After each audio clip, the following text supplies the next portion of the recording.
I am not doing it again. Hope you guys like that. That was introduction. For those who are just joining, there was a lot of really important stuff that was just said beforehand. Barbara, please. Here's my question. When Pharaoh is the all-powerful leader in Egypt, in the land of Israel, there's no kings yet. Correct. Right? Well, there are tribes, yes. No. I don't mean that. I mean, like when King David, King Solomon, that isn't established yet because we don't. Okay, I'm just trying to get my head politically around this leader. Yes. In this foreign country, it's not our leader. Right. But it's a leader. Yes. And okay, no, I'm just trying to understand the timeline. Wonderful question, right? So like when we're talking about the authority of Pharaoh and Egyptian culture, it's how we can get to the end of the book. And the end of the book says, you should not abhor an Egyptian. So there are parts of the Torah that say like you have to blot out the memory of this evil tribe of Amalek, right? There are the arch enemies of the Jewish people throughout history, okay, which is a very complicated idea to play itself out. That's great. We have to compete with those guys. And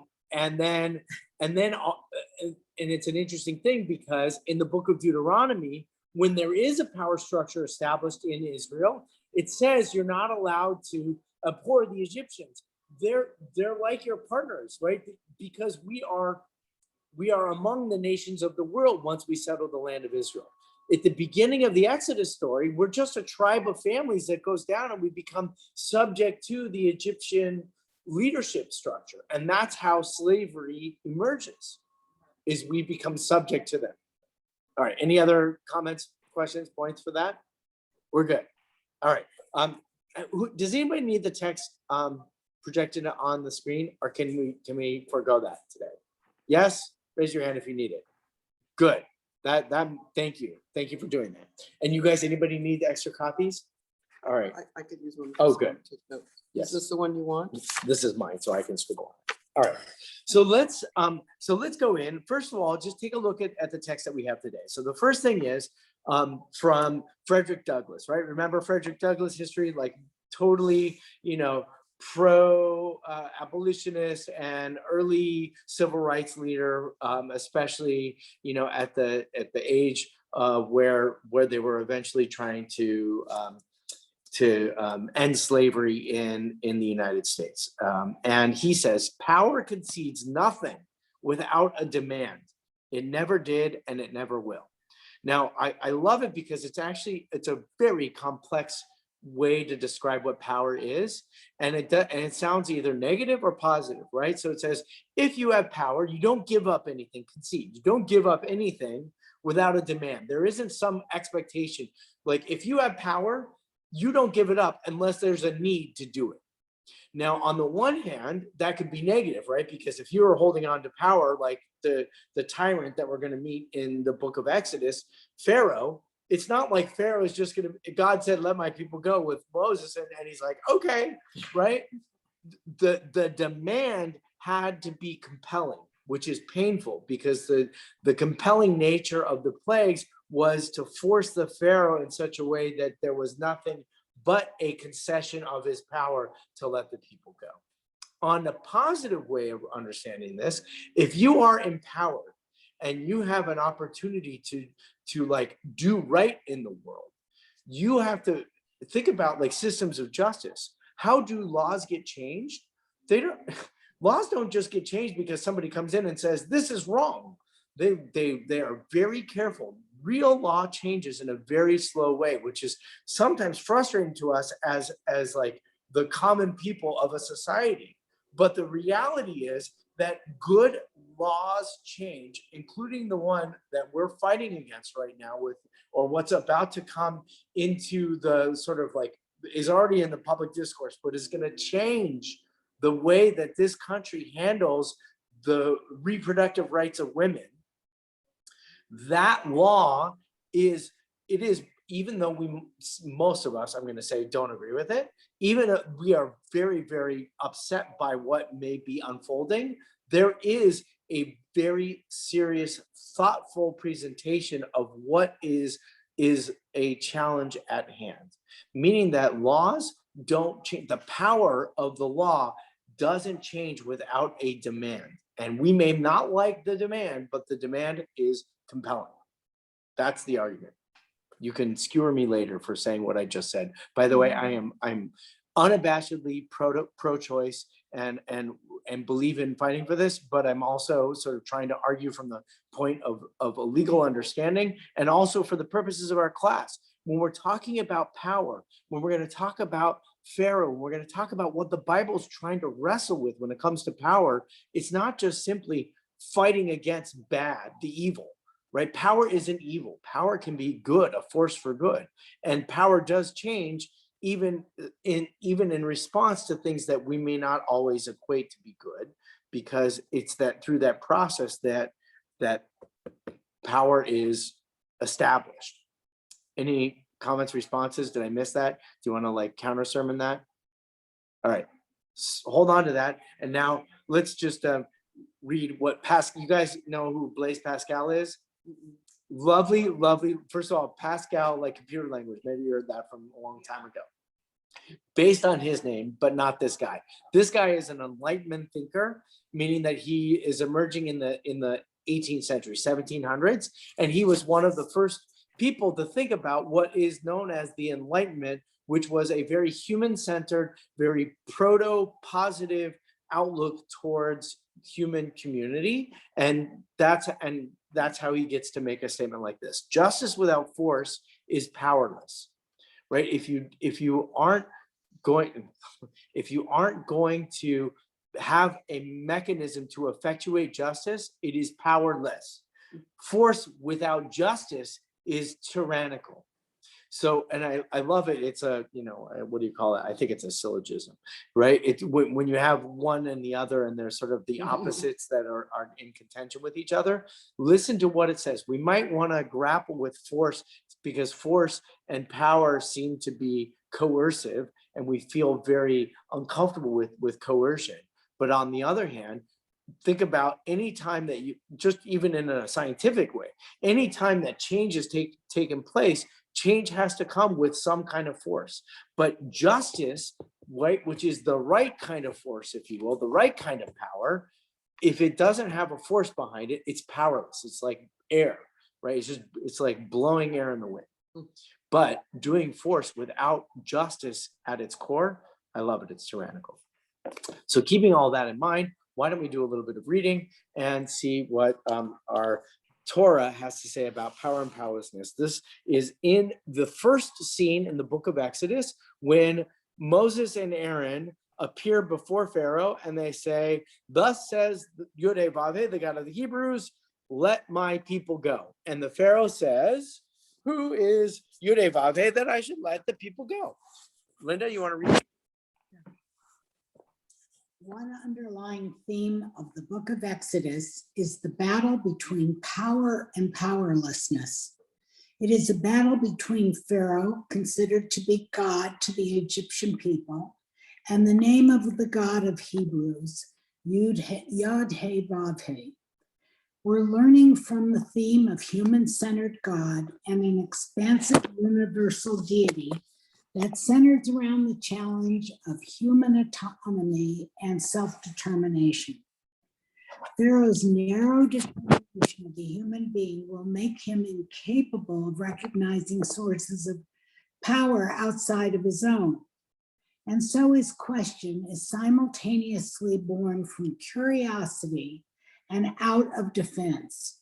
Who is Yod-Heh-Vav-Heh, that I should listen to his voice and let Israel go? Okay, so the first piece is that we have to read this question with two minds. One is, this could be like simply like, I'm the Egyptian God and I know all the gods, and who's Yod-Heh-Vav-Heh? I've never met this one before, right? So which is a very interesting kind of establishment of divine authority, right? That first of all, the Pharaoh who's considered to be a god on his own is presumed to be a god like the other gods, and therefore has divine knowledge and would know all kind of like divine power. So for the Pharaoh to say who's Yud-Heh-Vav-Heh is really kind of like curious. I know everybody. I don't know this guy. How could this guy be anything, right?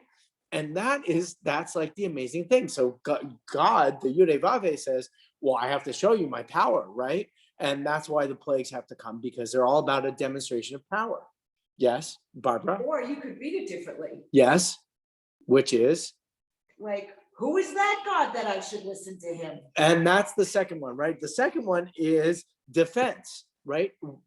It's a dismissal, right? To say, look, I'm Pharaoh and I know all the powers, and Yod-Heh-Vav-Heh is a meh, right? Like I've got more power. I'm this. What do I need? Who is this Yod-Heh-Vav-Heh? He is nothing to me. So I don't have any reason to let these people go. Power power does not concede without a demand, right? So Pharaoh is like, I've got all the power. I don't know this Yud-Heh-Vav-Heh. I don't know what this Yud-Heh-Vav-Heh's power. And think about it. It is an intangible, it is an unknowable source of power, right? This Yud-Heh-Vav-Heh has to demonstrate something, not only to Pharaoh, but to the Israelite people, and even in some respects to Moshe. But that's at another point. Any responses so far, Judy?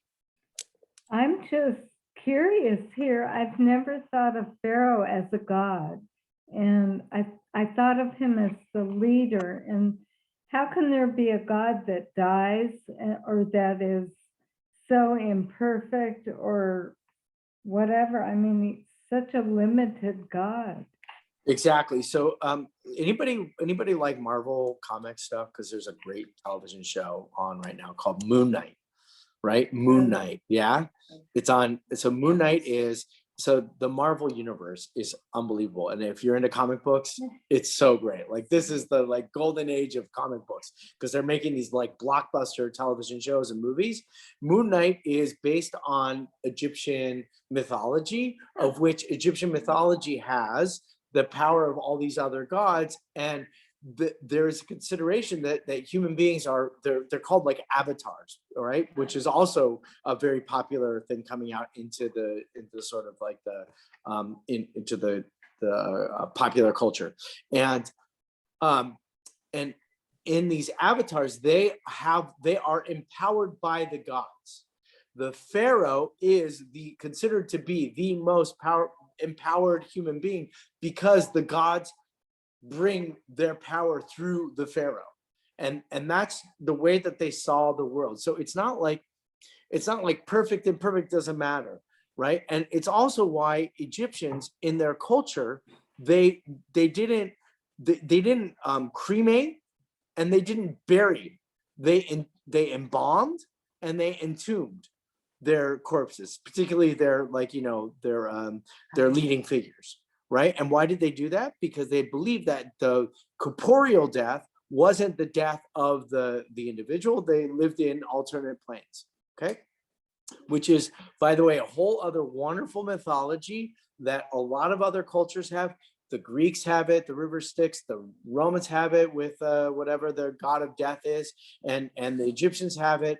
Judaism does not have, it doesn't have a very rich life after death underworld kind of concept. There's these the rabbis have imaginations, but they don't really think about what happens after death, because there really is an empowerment of the human being and the human agency in life and not in death. You don't hear Judaism doing the other thing of saying the ancestors come down and they change things, right? We don't hear Abraham showing up on our door and being like, hey, by the way, you should do right. We don't have that. In Fiddler on the Roof, they have Fruma Sarah come down. Yeah, that's right. So Shalom, right, a little bit later. That was a dream. Yeah, right. That was a dream.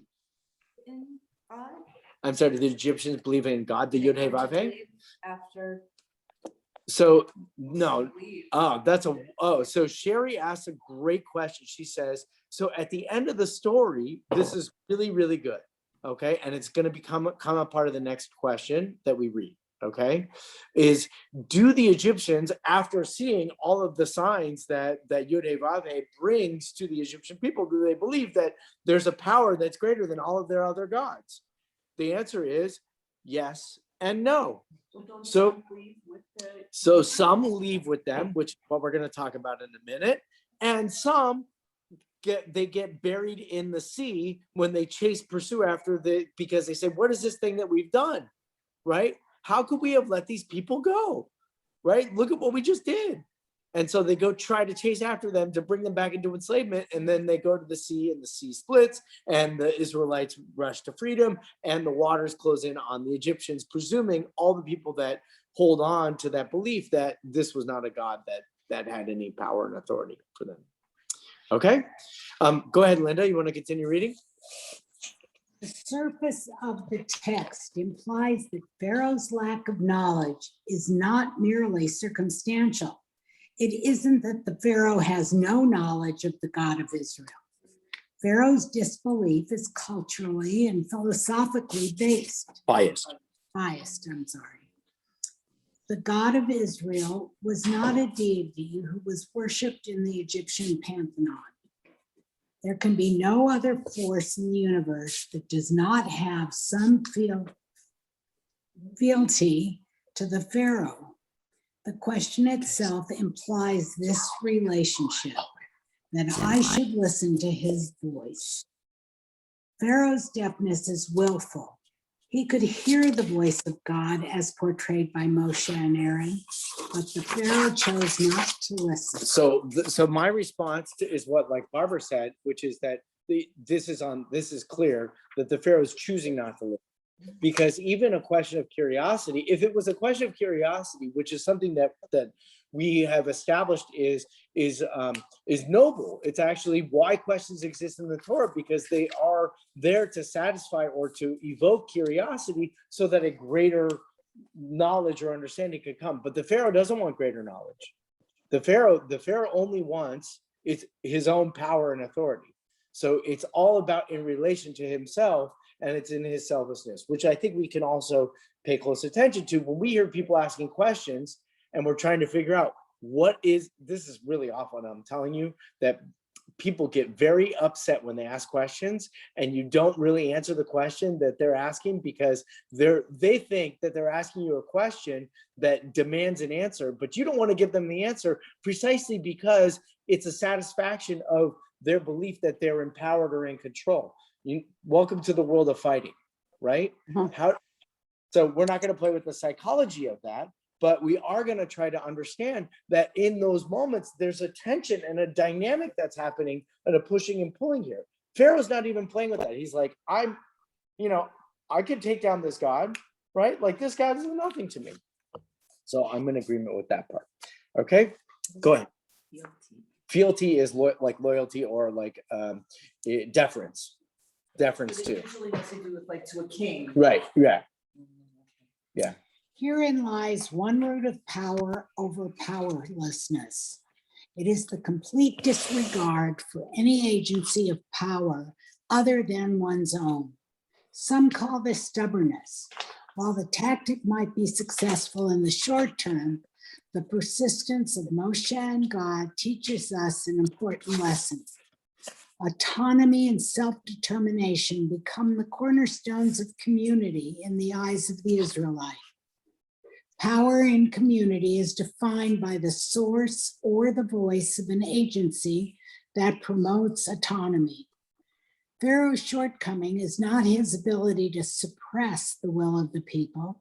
In fact, he succeeds here, but he ultimately fails in his inability to shape and define the power of self-determination for the other, here the Israelites. So here's the thinking is that when you try to identify what really is slavery and oppression, what it may appear that, like, making somebody work for you is slavery, but really, which does have a truth to it, right? Or a disregard of the voice of the other, right? That somehow, like, stamping out the humanity of another is the feeling of slavery and oppression.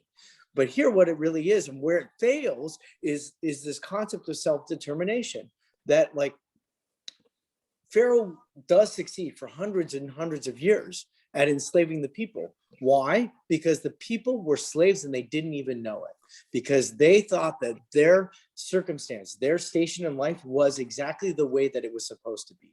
It was the time that they were crushed under the burdens of their labors, that they cry out and say, why is it that we are suffering this way? That then opens up the crack. It's a fissure in the identity of the people, that then creates the place for the voice of God to come in and say, you do have autonomy, you do have an ability to make a self-determination. And Pharaoh's inability to stop that was his downfall. And this question is perhaps the opening to that. Like, for his inability to see that there's something more than himself, he could have done it the other way. What if he was curious and said, what is this God's power? I'm the most powerful king in all of the land. And this guy is just another one of the powers in my royal court, my heavenly court, right? He could have just said that, which would have been a very interesting move in a chess. It's like a jujitsu move, right? But he doesn't do that. Roberta P. It just is reminding me of Putin and the Ukrainians, the self-determination that Putin miscalculated, we hope, the autonomy and self-determination of the Ukrainian people. Wonderful, right? That's a fantastic, thank you for bringing that up. It's like these are present and relevant and even of the day kinds of questions, and why we're watching this, and why we say, wait a minute, we should side with Vladimir Putin and his invasion, right? Because one of the things that is the grand failure of this, at least the way that we're receiving the information. By the way, we happen to live in a society that wants to promote that, which isn't a bad thing, but that's what it is. It's our inability to see that as anything else but him missing the point that perhaps is a little bit of our bias. On the other hand, the fact that we see it and see it clearly is probably one of the reasons why this won't be a success, right? And hopefully, go ahead. Oh, no, Yeah, finish your sentence. I'm sorry. I just had a question. Great. Right. So I'm just wondering, like, where education comes into this. I'm thinking about, the oppression of the slaves, because since I was on that Jewish trip to the South, and one of the biggest pieces was that they weren't educated, they weren't allowed to read. And as I understand it, even their Bible didn't talk about the Exodus and all of that, because they didn't want them to read that and rise up. So I'm just curious where, obviously it was. I think you've said it perfectly, right, in your question, which is that, like, what does education represent? Education represents the potential for self-determination, for autonomy, right? When you educate, you open up the world, right? And the absence of education, right, is I think we studied this one before, indoctrination versus inculcation, right? When you indoctrinate somebody, it's information, but because it's narrow in focus and it has its boundaries and limitations, it's not really education at all. Yeah. I was just gonna say, like, there's these untouchables in India. Yeah. Yeah. And it seems to be like this accepted caste system that these people can never rise above the station. Right. And this is 2022. Right. It's just mind-boggling. There obviously in countries all over the world there are issues, but this one just seems so blatant to me that that's just the way it is. And it's just unbelievable. Yeah. Also, the Russian people themselves are not getting the information. Right. Right. So one of the things that we're living with here, and why is there a Western democracy and an East? Why are there these other civilizations that have different rules? I mean, the communist regime in China operates under different rules. We are we're trading partners, right? We do commerce, but like, you know, that is the current state of world global civilization. It's fracturing, right? But one of the things that's making this so complicated is that like all the social media outlets that open up the world to the Russians are being shut down, right? That's what was happening during Soviet Russia. They were behind the Iron Curtain.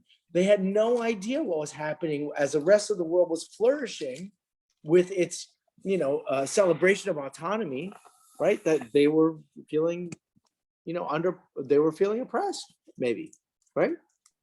So Jay and then Lauren.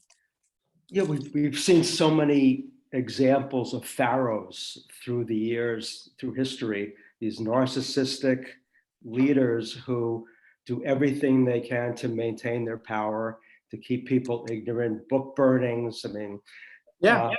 It's just a play out. These narcissists have to, there's no other leader other than them. And they do everything in their power to keep power. And whether it's Putin or Stalin or Hitler, it plays out again and again through history. So what one interesting point, right? Go back to the original quote about Frederick Douglass, right? Power it concedes to a demand, okay? And the tyrant refuses to concede to the demand. And so the only way to overcome a tyrant is by some sort of revolution, or here, you know, we're telling a mythological story of divine intervention, okay? Which is a really interesting, that's, you know, that is another frame of reference when we're talking about power and powerlessness. Why is it that this story needs to have divine intervention in it? Why couldn't the Israelite people rise up themselves? Why aren't we telling that story? It's a very good story, right? But we're not telling that story. We're telling a story of divine intervention because the Bible does indeed have it has an imperative to establish that Yud He Vav He, or that there is divine authority that exists in the world. Okay, not once upon a time, but in every generation. Lauren. So, you know, so when you travel to other countries, you hear history from that country's point of view. So then it gets you to think, do we hear history from our country's point of view? And who has the real story of the real history? I mean, so I wish Audrey was here because she just went to the Jewish South, right? And she saw. So here's the wonderful thing. We could be very, very pro-American, and we have to be, right? We happen to live in the society, if you want to argue, the greatest society in human history so far, because we can be self-reflective and self-critical, and we can learn about ourselves because but it's not perfect, right? It's, you know, if you wanted to just say we live in a more perfect union, which are not my words, right? That's out of the Declaration of Independence. We are in the quest of more perfect, or is that the Constitution? Oh yeah, it's anybody's. Audrey, you just missed it, right? The comment was like learning about our history. It's okay. Learning about our history, and because we learn about our history, it empowers us. It gives us freedom, even though that means that we may have to be very critical about the things that happened in our past, which cause oppressive nature. I'm telling you, people are very upset when you talk about Israel and you hear about some really awful things that happen in Israel. And you would say, like, you know, if you shine the ugly light on Israel, people take it very offensively because we're like, we suffered. Right? We should be able to do whatever we want because we've suffered. That's not the case, right? You either live with the criticism or you don't. We happen to. All right, everybody, Jeannie? I wanted to mention, just to add on to what Jay said, that what fascinates me is these autocrats and you know, strong arm men have ruled over the universe for millennial. And what fascinates me is how they're able to touch people. And it's not just that they want to hold on to power, but they have a way of convincing other people that they are also losing power. And to follow them, they will maintain that power. And that's kind of what I see now. I'm fascinated at the fact that there have been leaders, without, you know, naming names, who've been able to elicit support from seemingly educated and thoughtful people. And so, yeah, this whole phenomenon of, it's not just that these, I mean, Hitler was kind of a crazy man, but he was able to touch other people and inspire them to follow him because they believed in their heart that if they didn't, they would lose something that belonged to them. Yeah, that's an interesting, and the last point to it is so great. Like what compels people to listen to the very compelling, charismatic voices of fascism or Nazism or of any other sort of totalitarian regime? Why would people buy into that? Because they seem like academics, you know, people in universities, right? Aren't those supposed to be like the most educated people? How come academics are you know, there? So what is it that either satisfies a fear, right? Resolves a fear, or alleviates suffering, or like inspires their own power or their own benefit and well-being?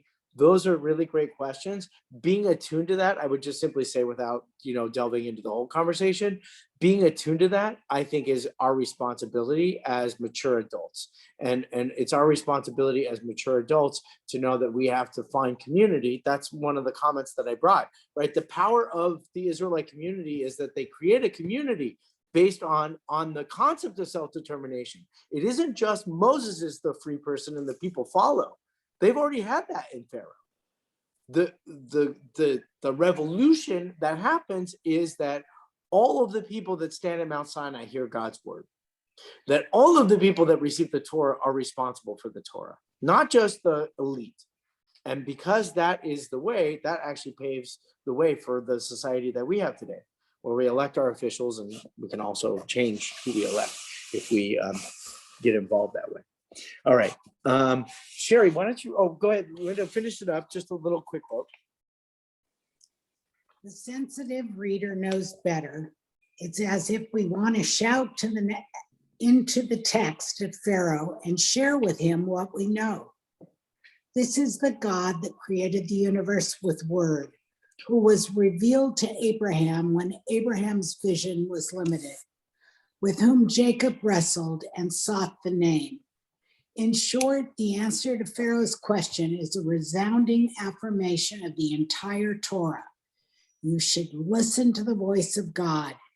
It is the only voice that really matters. Okay, thank you very much. Right. So at the end of it, right? So Pharaoh asks, who should I listen? If there's an answer, it is you should listen to this voice because it's the only one that really matters.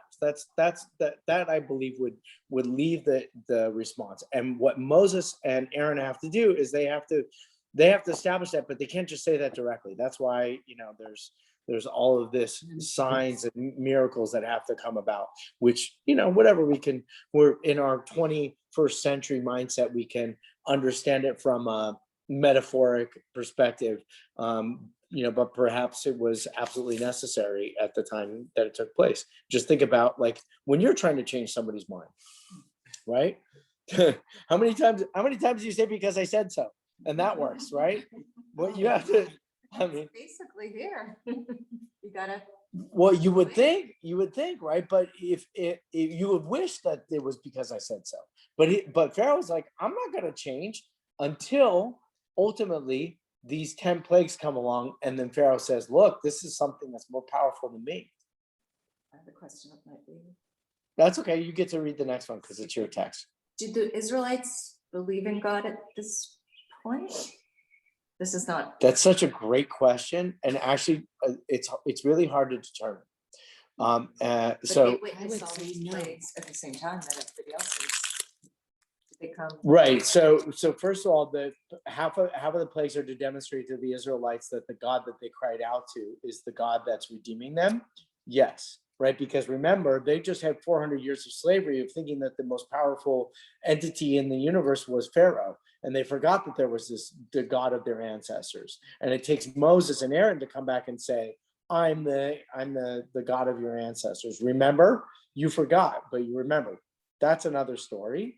But the concept that the people are going to need demonstration of God's power is going to remain through the entire Torah, to the extent that God, even at the end, is going to be like, that's it. God's going to be like, I'm done, because I can't prove it to you anymore. And here we are 3,500 years after that moment, and we're still trying to figure out, God is saying, I'm not going to prove it to you anymore. I have all this stuff to show you. You have to take a step, I believe. Good question, right? And it's one step towards freedom, and it's one step towards slavery. And I'm sure that there are Hebrews that stayed. That's an interesting. I have never heard of that. I bet you that there's midrashim that state. No, there's a wonderful midrash about the two that keep their heads down as they are leaving Egypt. They're like, oh, it used to be good back there. It was always better, right? And they're constantly complaining about the fact that this freedom is not so great after all. And because their heads are down, they don't know which direction they're going, and they walk right back into Egypt. That's one text. It's a very interesting one, right? Right? That they like think about, like, they don't even know where they're going, so they go right back to the place where they came from. And they get what they asked for, kind of thing. Okay. All right, let's go on to the next text. So now this is why I asked Sherry to read it, is because she was kind of intuiting that there's some issue with the Egyptians and their understanding of this power structure that's unfolding. So let me just add, this is in the same chapter. Okay, so Moses and Aaron go to Pharaoh and they say, let my people go. And Pharaoh's like, who's this God that I'm going to let the people go? And they say, well, it's the God of everybody. And Pharaoh says, I'm not going to let the people go. And because you guys came and you distracted the people from doing the work, I'm going to increase their labors. I'm going to make it harder for them to do the work that I have commanded them to do. And this is the comment from the taskmasters. So the taskmasters asked this question. Go ahead, Sharon. The tormentor's remorse. Yeah. Why, the Israelites were asked, did you not complete the prescribed amount of bricks either yesterday or today as you did before? Moshe asked the Pharaoh to let the people go. Pharaoh refuses. A holy battle between Moshe and Pharaoh is set to unfold. Leading up to this moment is the Pharaoh's cruel punishment of the people by denying them access to the straw needed to make the bricks to build his cities. It's in this moment of pain and toil when the text turns for a moment to the taskmasters, those who are assigned to be the physical instruments of Pharaoh's brutality and to ensure the work was completed. They ask, why did you not complete the prescribed amount of bricks either yesterday or today as you did before? Why would the Torah bother to record such a line of questioning? It is to confirm that the impossible task laid upon the Israelites is indeed too difficult to fulfill. Is it to record the insidiousness of oppression, that the logic of the taskmaster is too confounding for the slave? This is indeed a most vicious question. The taskmasters must have known the answer. Moreover, the presence of a question here, and not simply a punishment for disobedience, introduces a certain moral violation. Perhaps the taskmasters relish their unfair advantage over the people. Okay, great. Thank you. Hold on just for a second to establish it. So first of all, just, when you're reading the text and you're going along, you have to ask why. The taskmasters know what's going on. It's their job to enforce the rules of the Pharaoh. So when they ask the people, why didn't you guys do what you were supposed to do when you weren't given all of the materials to do it? Don't they know the answer? Of course they can't do it, because they were given an impossible task. So why would the taskmasters ask this question of them? It sounds vicious. It sounds insidious. It sounds like they're taunting them. They're saying, like, how come you're so empowered by your self-determination. You feel that you cry out to God and your God is going to come and help you. So how come your God isn't solving your problem for you? Which would be a really good question. But that's not the question that is being asked. The question is almost on the other side, is literally they don't know why they haven't been able to perform the task. Or maybe, as we keep on reading, maybe the taskmasters are discovering something else as well. Please continue. Or perhaps the taskmasters were ambivalent and unwilling to enforce the harsh punishments, just as Shiphrah and Puah defied Pharaoh's decree regarding the death of the Israelite male children. In uncertainty, such questions and their responses can flourish. The Torah records the questions of the taskmasters to unveil the horrific consequences of enslavement. There were those who treated their slaves kindly and those who saw slaves as objects, tools to complete the lofty goals of empire expansion. The taskmasters do not have their own character. Their form is in their function, the instruments of the Pharaoh's will to oppress and crush the will of his slaves. It's curious to note that the taskmasters are no longer mentioned in the narrative following this exchange. Perhaps this question reveals a crack in Pharaoh's nefarious plans. The court of Pharaoh maintains the stronghold of enslavement upon the people, but the taskmasters dissolve into the text as agents of change. They too recognize the impossible circumstances of their enslavement and may even become among the Arab Rab, the multitudinous crowd who leaves with the Israelites toward freedom. This question, more than a taunt, is the recognition that the limits of oppression will never satisfy the desires of the master. Even taskmasters can see this. In this awareness, liberation becomes possible for all. So one of the things, thank you, right? One of the things that we need to notice about this, besides the fact that the taskmasters are brief characters in the like, why are they even in the story? They really only come up to this, at this point, and they ask a question and then they disappear. So it could be that the taskmasters, as instruments of Pharaoh's will, are taunting. They're taunting the people. Or it could be that this is the crack in the power structure that is being battled by Moshe and Pharaoh, or by God and Pharaoh. Right? If power only concedes to a demand, and the Pharaoh is refusing to concede to the demand of letting the people go, then God is going to have to crush Pharaoh's power by showing that God is more powerful than Pharaoh. But even more so, the people that are the instruments of Pharaoh, they could either be objects of Pharaoh's power, or they can have a humanity of their own.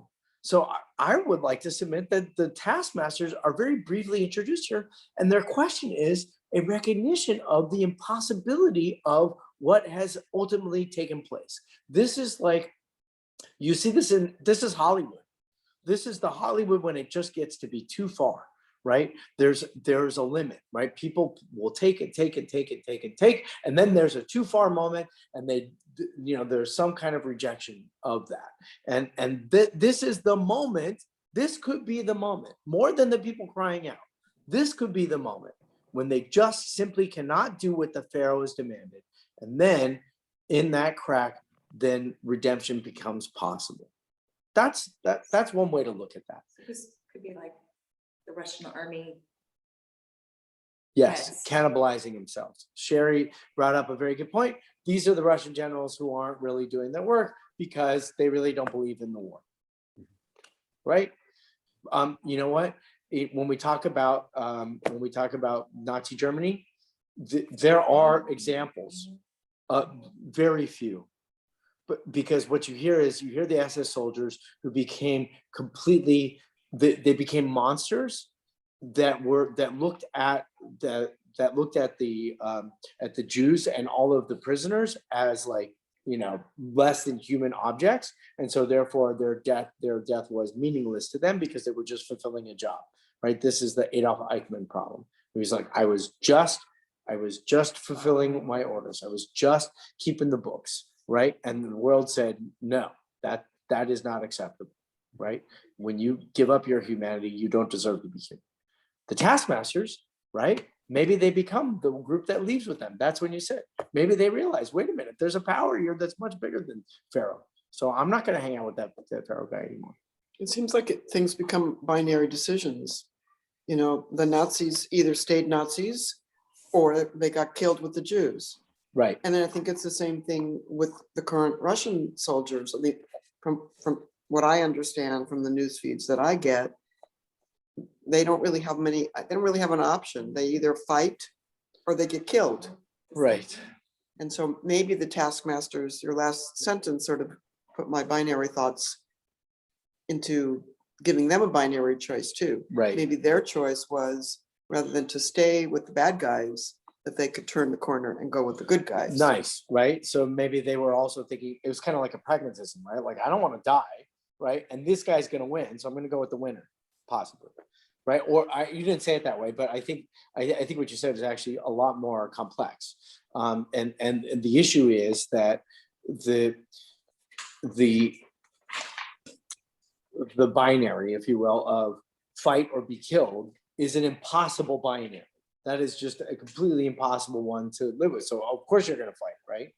Or maybe there's this sliver of hope that says you could defect. That's very nice. Jeannie, do you have something to add? And Jay. What I wanted to mention is that about 15 years ago, when Sunny and I were in Egypt, we had a private tour guide, and he was a college professor. He was working on his PhD. And when we were taken to the, to the sites where the pharaohs were buried, and they looked at, the pyramids, and he showed us inscriptions on the stones. Apparently now there's this whole way of defining what took place in Egypt as there were no slaves. He claimed that these were inscriptions of artisans, and only artisans built these stones, and that there was no such things as slaves. And I thought, we kind of looked at each other and said, is he really saying what we think he's saying? But apparently that is the way they've resolved this. And I guess they still don't hear God's voice. So it's so wonderful. I had And friends that went there too, and Yeah. they said that there were no slaves. there's no part of the story. Yeah. So there is in biblical archaeology, there's a lot of questions about what really happened, right? And we've heard that. So there is a text, an Egyptian text, that identifies a group called the Apiru, Apiru, which might be the same root as the Ivrim, the Hebrews. Apiru might be the Egyptian translation of the word Hebrew. And so they're listed there, but they're a very small group, right? And we're not talking about 2 million people, right? We're talking about a very small group that going. So the idea that they could, this is such an interesting story about like whitewashing, if you will, whitewashing history. Well, whitewashing history happens all the time. And this might be a story of going to Egypt and saying, wait a minute, what about our story? Right? It's not really there. It's not like the Egyptians are holding up, oh yes, once upon a time we enslaved you. Right. What a mythology. What an unbelievable mythology that has like animated Western civilization. And for it not to exist in one of the crucial parts of the story, characters in the story, well, that's crazy. Jay. Yeah, we've seen in our lifetimes alone many examples of the taskmasters no longer willing to be subjects of the narcissistic leader. I never thought in our lifetime that we'd see the Berlin Wall. Oops, he just froze. Of the Soviet Union. I think these are all examples of people looking for their own power, not being powerless. And I think it's our best hope for humanity when the Kim Jong-ils of the world are, lose power. And I think it would be the best thing if Putin was challenged in that way as well. But we see a lot of examples of that just in our lifetime alone. It's really such a fascinating, thank you for the comment. It's not only in our lifetime, but it's also probably a perennial kind of human experience, at least, at this stage in human civilization. We think that the way that human beings have lived is exactly the way that we're living right now. All right, fine. We're willing to change the narrative slightly. We may have a little bit of proximal understanding about 2 or 3 generations ago, right? Or we might even have visions of what the world's going to look like before. But the things that you're talking about, we would have never thought that was possible. But even in our country, the women's movement of the 60s, racial movement, civil rights movement. I mean, we've seen changes in our society as well because we're open and we don't have, hopefully, any more narcissistic leaders. Yeah, thank you. And I also think that I believe that we might be in a period of acceleration where those monumental changes are happening more frequently, which is also making the world very, very uncertain. But that's another comment to add as One well. more thing, going back to our first leader, George Washington, he purposely chose not to be king, and he might have been able to be king if he wanted Right. to. He went a different way, that it's the people who rule, not kings. Right. That's a great point. Any other comments over here? People are, they say, turning away from Trump. He's losing. We'll see. We hope. Right. I honestly, like, I would do best to just not pay attention. I'm not saying not ever pay attention, just don't pay attention. There's nothing to pay attention to. Lori, would you feel like reading? Yeah. All right, good. I don't want to isolate you. I wanted you to read a little bit. But now what I want to do is I want to skip over one. We'll read one and then we'll take a break. So skip over the page and now we're going to jump into the book of Leviticus. Now this is one of the few narrative elements of the book of Leviticus. It is the whole moment in which Aaron's sons bring in that strange offering into the temple, and when they do it, they get zapped by God. And like that's, you know, there's a lot of complication. It's a very problematic piece of the text. And the question that emerges comes from Aaron after he has discovered that his two sons who were going in to do service in the sanctuary, but apparently didn't do it correctly, were burnt to a crisp. And now Aaron, who was supposed to be responsible for serving God in the sanctuary, is probably quite apprehensive. So what we're dealing with is a different kind of like power and authority structure here, right? Like, what is there divine acceptance that's going on, but also the leader. And so we'll read a little bit. So Lori, why don't you read for us what is going on here? So it's not the next page when It's in page 5. Unintentional disobedience. Okay, I'm with you.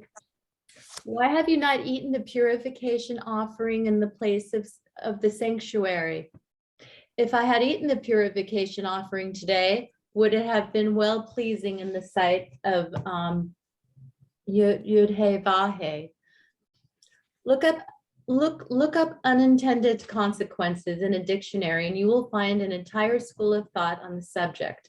According to one source, consequences of the sort can be classified as positive, negative, or oddly denoted perverse. How wonderful are all those moments when a new discovery emerges from serendipitous mistake, like the discovery of penicillin in healing the sick, or the discovery of aspirin to help prevent heart attacks. So many lives have been saved from blunders and mishaps. There is holiness in this type of discovery as well.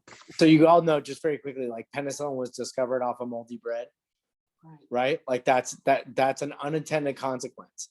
It's not like somebody said, let's leave this piece of bread out, let's have it get moldy, and then let's analyze it, and then let's inject it in our bodies and cure ourselves from infection.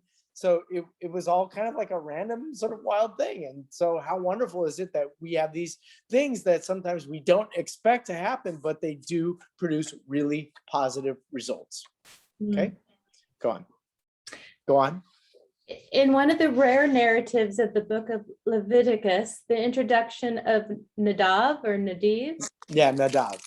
And Avihu's untimely offering presents a perplexing challenge. For the text concerned with proper behavior in the temple cult, it also validates the exploration of intentional or unintentional mistakes with a narrative like this. While we can debate whether the actions of Aaron's two sons were intentional or not, the consequences are fatal. But the unintended consequence of their death also teaches a powerful lesson in leadership. More than the drama of divine punishment for improper behavior in service to God, the questions that emerge focus on the responsibility of leadership.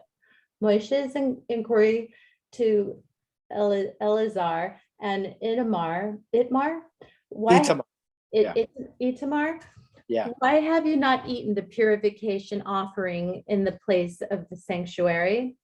It's not simply a technical concern. He's angry. The law dictates the priest's behavior, and the improper fulfillment of this responsibility can be deadly, like that of his two nephews.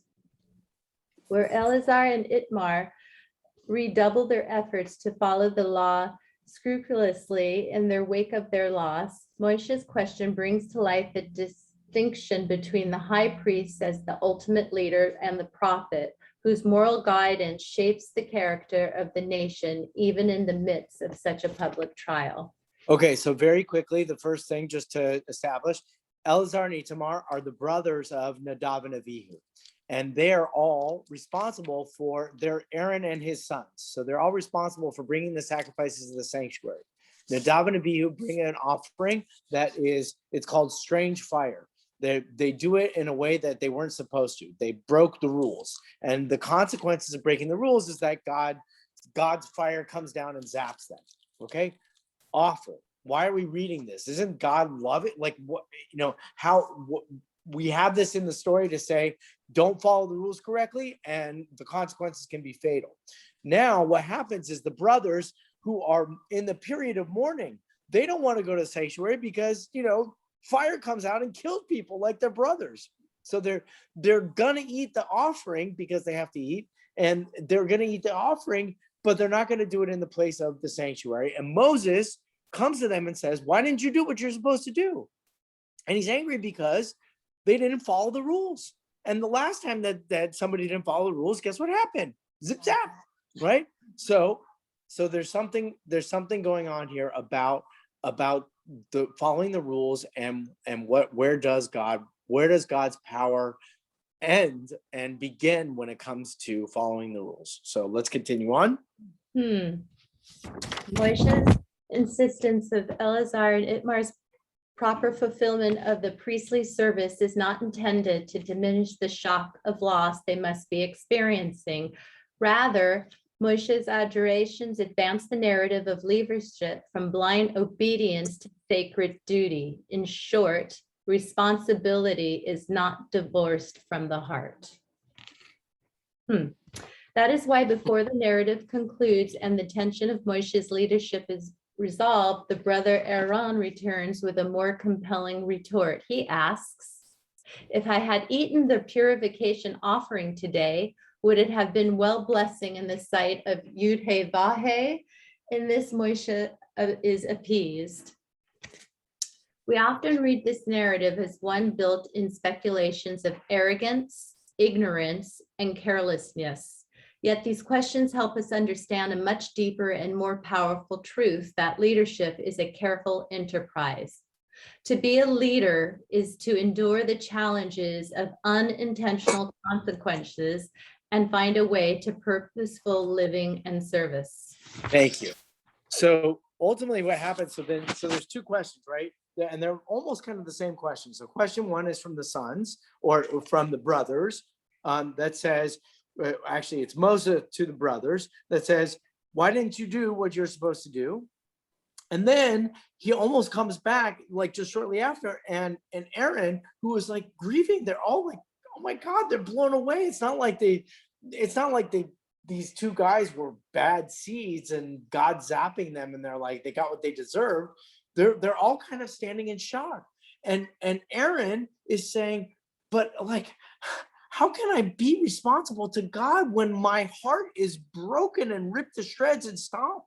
And at that moment, when Aaron says that, he says, if I had done this thing, would God have been happy with it? To Moses. It's a pushback to Moses. Is this what God wants? Does God want me to actually do things that betray my sense of what's right and true in the world? And Moses stops. He stops. He doesn't push forward and he say, nope, you got to do what God said. Even when he takes your sons away, it doesn't change the rules, but it says that like we are affected by the rules that we have set up for us, the systems that we have set up for us. We are impacted by them. So when they touch us, deeply, like when we lose people that we love, that affects our ability to effectively serve. So this is an opportunity in this book of service to recognize and validate that service also has to be of the heart, right? Responsibility is not divorced from the heart. You paused at that one, Lori. That's what it means, right? You can't, and heart here might be, an intellectual path, or it might be an emotional path. But the idea is that, like, you cannot be fully responsible without having some kind of logical or emotional connection to it. Go back to our teaching from Pascal. Justice without force is powerlessness. Force without justice is, what do you say? Tyrannical, right? This is the same thing, all right? It's the idea that the power to serve, the empowerment of serving God cannot be, it cannot exist without consequences. You have to do it the right way.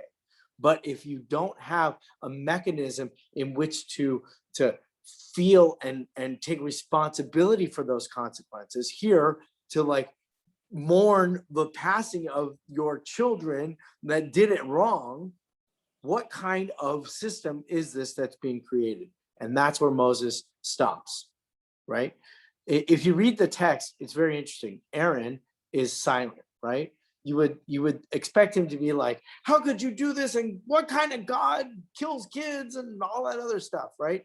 He's silent, right? Which is, I think, probably a fairly reasonable understanding of what somebody would do in the midst of a tragedy would be to, ultimately evoke silence.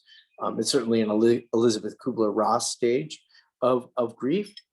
But ultimately, it's not about it ending there. It's about what happens next, right? And that's why we have these questions in this book.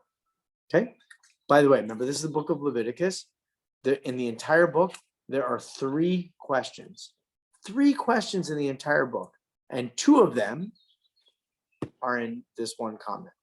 What did the first 2 brothers actually do that was wrong? That's a great question. It does not say specific. It says they offered a strange fire. So the commentaries go crazy. One is, it says that they were drunk, right? And the reason that it says that they were drunk is based on an inference that the previous rules were, don't take intoxicants and bring offerings. So they just did exactly what they were supposed to do. Another one was that if you walked in with alcohol and maybe the fire exploded and burned them. there you go, right? So Well, just trying to figure out well, what- just think about the reality, right? If you are inebriated, you also lose a certain kind of like situational awareness and control. You might have done something wrong. You would have performed the ritual incorrectly, and it could have zapped them. The other one is that they were haughty and arrogant, that they were standing behind their dad and their uncle, Aaron and Moses, and they were like, when are these old guys going to get out of the way so we could be the leaders? Because they were slated to be the next in line, so to speak. Okay, and so it was their thought of usurping their father's power that basically also blinded them. They were drunk with power, and that was a consequence of their. But what did they think this purification offering was? Was it just something so foul? No. Purification, right, would have been They didn't coming in contact with a corpse, a dead It says if body. I hadn't eaten the purification offering today. Right. Why didn't you, so you guys had to purify yourselves. You have to be pure in order to serve the sanctuary. So you're not doing your job. Right? It wasn't something they. No, it wasn't. That's an interesting thought. It's not like, right. It's not like a, Eyeballs. right. No, it's not right. Exactly. It's not like that. Okay. I love that. I'm reading. Everybody okay on the screen? So yeah, go ahead, Pam. I have a question. I don't mean to put you on the spot, so maybe I can ask it in a more generic. Put me on way. the spot. Attack. Do you and other rabbis really believe that this is factual, or do you think that this and other stories are allegories or Right, metaphors, right? or are there just the lessons to be taught, or do you Right. really believe that these things happened? Oh, I think so in a general, in a general sense, there's a whole spectrum. So there are those that whether or not they believe it, that it's factually true, they accept it to be factually true. But the concept that what's written in the text may not be factually true isn't a modern dilemma. It's actually, if you study, one of the greatest Torah commentators is a man named Abraham ibn Ezra, and he lives in the 12th century, something like that. And so he's already asking questions that imply that this wasn't written by God. And if you imply that the text wasn't written by God, then it implies that it's not a factual, it isn't factually correct, right? That it isn't an absolutely pure distillation of God's word to the people. I think most people have a very good, I think, mature and healthy understanding that this is not factual truth. It can't be. It can't be factually true. Now, are there elements of truth to it? That's where now you have a variety of interpretations.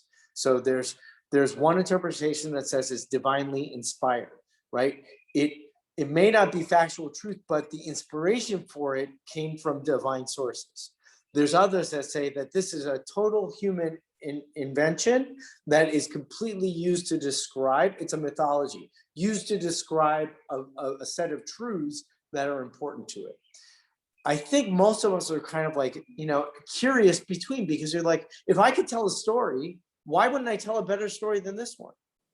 Right? This is like the Shakespeare dilemma. Shakespeare is one of the most celebrated literary artists in the history of humanity. But when you do a little bit of critical study of Shakespeare, you see that he was stealing from everybody else. It's true, right? So then you say, like, well, is his brilliance in his ability to make us think that it was all him? Or is his brilliance to take the wisdom of everybody else and to make it into something better? I've used this before, I think in this group, but the Beatles, as one of the greatest musical groups of all time, were taking from the best music of their generation, and they just made everything better. Judaism is also the same thing. Judaism it takes the best ideas that existed in civilization, and it using its own set of principles, if you will, makes them better. Not superior, not elitist, better, to improve them for the betterment of humanity. That's one of the great gifts that Jews continue to bring the world. So, long answer to a very good question. Do most rabbis believe that this is factually true? I'm going to say yes. Oh, I thought you would say no. Yes, because look at what's being established. There's a fact here. I said that just to be dramatic, right? Because look at what I just said, right? Like I just said, so most rabbis will look at the text and say, was it given by God, Moses on Mount Sinai? No. But is there a factual truth to it? Yes, because what are facts? Facts, not in the sense of like indoctrination or fantasy, but facts are things that we make meaning out of. I make a ton of meaning out of this. That's where I'm at. And I would say most rabbis who are worth anything in their grain of salt or whatever will take this and say it has meaning in it, even if it's not literally true. It's factually true. Oh. Let's take a quick break, everybody. And with that, let's take a quick break. Okay, 5 minutes, everybody. 5 minutes, very quickly.